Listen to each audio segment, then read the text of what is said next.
जी hello दोस्तों, मैं हूं कमर चीमा। उम्मीद है आप लोग ठीक होंगे। दोस्तों, एलॉन मस्क जो है, उसकी जो स्टारलिंक सर्विसेज हैं, जो सैटेलाइट है, उसको ऑथराइज कर दिया गया है कि वो इंडिया के अंदर अब अपनी सर्विसेज प्रोवाइड कर सकता है। सैटेलाइट कम्युनिकेशन ऑथराइज कर दी गई है फॉर 5 इयर्स। ठीक है जी। इंडिया जो है उसने एलॉन मस्क, जो कि नरेंद्र मोदी साहब का बड़ा बड़ी है, देखिए आप तस्वीरों में कैसे मिलते हैं मोदी साहब, और कैसी एक अच्छी इनकी केमिस्ट्री थी।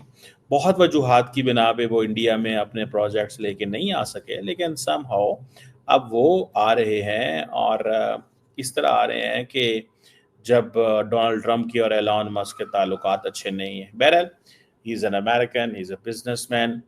इंडिया ने क्या किया है कि इंडिया ने अब कहा है कि जनाब अपनी सैटेलाइट कम्युनिकेशन सर्विसेज दें। जो स्पेस रेगुलेटरी बॉडी है, उन्होंने भी इंडिया की जो Indian national space promotion and authorization centre है, उन्होंने ओके कर दिया है कि जो स्टारलिंक जनरेशन 1, जो कि तकरीबन 4400 सैटेलाइट्स का एक कॉन्स्टलेशन है, वो ऑपरेट करेगी एट दी ऑल्टीट्यूड जो कि 540 किलोमीटर से लेके 570 किलोमीटर के बीच में होगा। अब ये जो मस्क साहब की, आपको पता है, इलेक्ट्रिक कार कंपनी भी है, जो आपको याद होगा टेस्ला के नाम से। उन्होंने भी एक 5 साल का लीज, जो कि 370 स्क्वायर मीटर शोरूम मुंबई के अंदर ले लिया है। Now I am telling you something serious. Musk की जो इलेक्ट्रिक कार कंपनी है टेस्ला, उन्होंने 5 साल की लीज ली है। एक शोरूम है जिसकी जो पर मंथ जो प्राइस है, that is $41,000 in Mumbai. Around $41,000, $48,870। और ये अभी इट मीन्स कि India is ready to have Musk. India is ready. India क्या समझता है कि मस्क हमें चाहिए। उसकी वजूहात ये भी हैं कि मस्क को ये भी पता है कि डोनाल्ड ट्रंप साहब कह रहे हैं कि मस्क को निकलो यहाँ से। तो मस्क को ये पता है कि मैंने कहाँ जाना है, मैंने फिर यहीं जाना है, मैंने और कहीं भी नहीं जाना। मुझे तो इन्होंने ही रखना है, मुझे किसी ने नहीं रखना, मुझे इसी ने इन्होंने ही रखना है। So this seems important. मुझे तो ये चीज़ बड़ी इम्पॉर्टेंट नज़र आती है कि ये चीज़ जो है कि मस्क को अगर ये छुट्टी दे दी गई है कि वो इंडिया के अंदर आके अब बिजनेस करे, और मस्क इज़ रेडी। इंडिया ने भी मस्क को बड़ा टफ टाइम दिया है। इंडिया ने उसकी कोई डिमांड शिमांड शुरू में नहीं मांगी। खैर, एनी हो, ये जो इनकी जो डाटा कम्युनिकेशन है, सॉरी, डाटा जो कंजम्पशन है, वो इंडिया में अब बहुत ज़्यादा है। और उसकी वजह आबादी है, और उसकी वजह यह है कि स्टारलिंक जो है वो हर जगह पहुंच जाएगा। ठीक है ना जी। आपको पता है, in India there are 941 million broadband users. पिछले साल तक ही मैं आपको खबर दे रहा हूँ, आज से 1 साल पहले। हो सकता है अब ये बिलियन हो गए हों। 941 million users are using broadband. और वहाँ पे जो प्रॉब्लम होता है सर्विसेज का, जैसे देखें, पाकिस्तान और भारत की कोई स्टोरी लैदा नहीं है, टू बी फ्रैंक इनफ। हमें पता है हमारे भी यहाँ पे इंटरनेट ज़रा सड़क सीधे हो जाए तो कोई नहीं मिलता। तो अब लोग जो हैं, और वैसे भी जो टेक्नोलॉजी, जैसे पाकिस्तान के अंदर तो इंटरनेट बंद कर दिया गया था। ज़ाहिर सी बात है, इंटरनेट तो बंद होना ही है यहाँ पे। और वो क्यों होना है? बिकॉज हालात ऐसे हैं।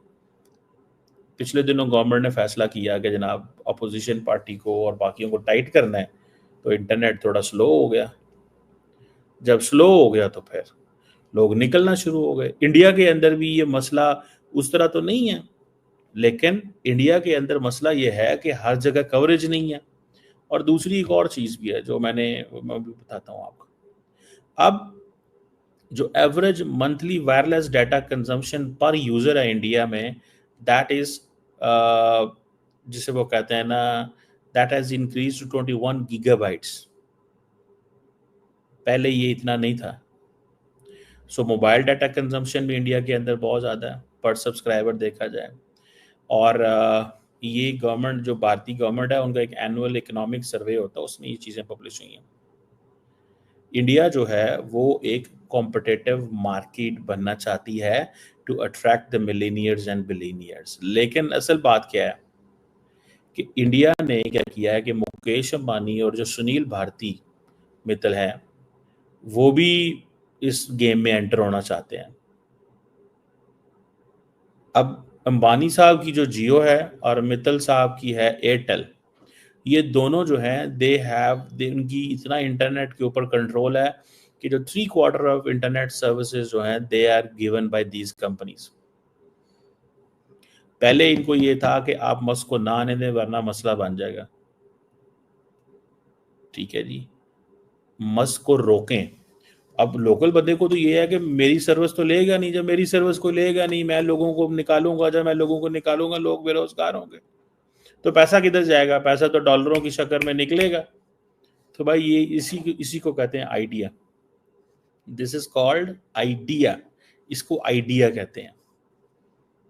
समझ रहे हैं आप बात? सो मुझे ऐसे लगता है, व्हाट आई अंडरस्टैंड, ठीक है जी, कि एक तो ये जियो एयरटेल का जारी बात है बड़ा कंपटीशन है और वो रहेगा। लेकिन पहले आपको पता है इन दोनों कंपनियों ने रोका था कि मोदी साहब ये ना करें। अब जारी बात है वो कंपनियां चाहती हैं कि इनके साथ कोई डील शील कर लें,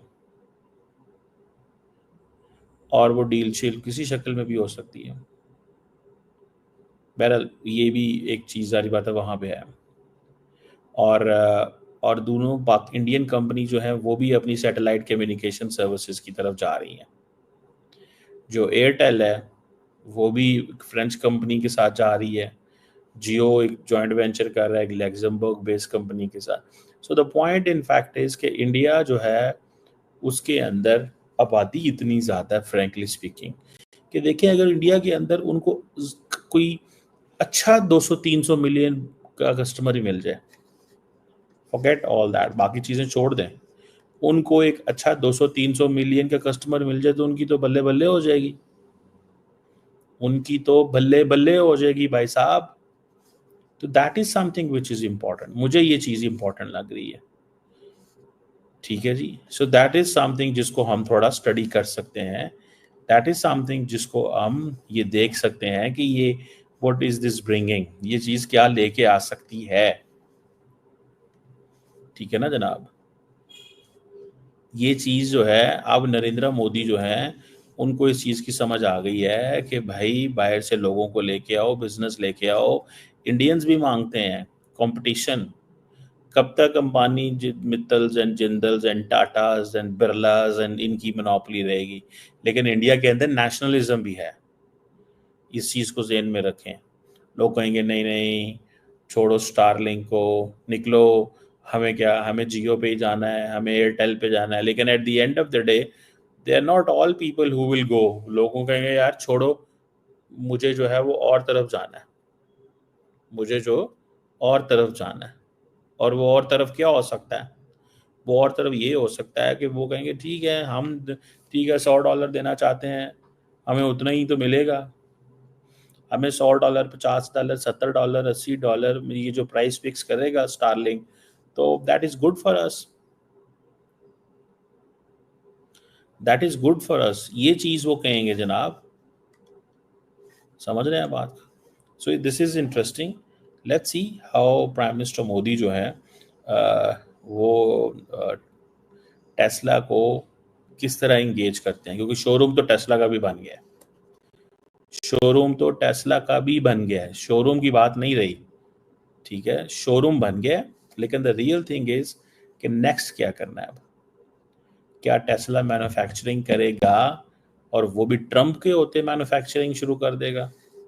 ट्रम्प तो माफ नहीं करेगा, ट्रम्प तो वो पड़ गया एप्पल के वाले के पीछे पड़ गया, खबरदार तुमने इन्वेस्ट किया 25% टैक्स लगा दूंगा तुम्हारे ऊपर, नजदीक ना जाना, इस बात के बारे में सोचना भी मत। You are getting my point? So this is something very significant. Let's see, देखते हैं हाउ थिंग्स गो, बट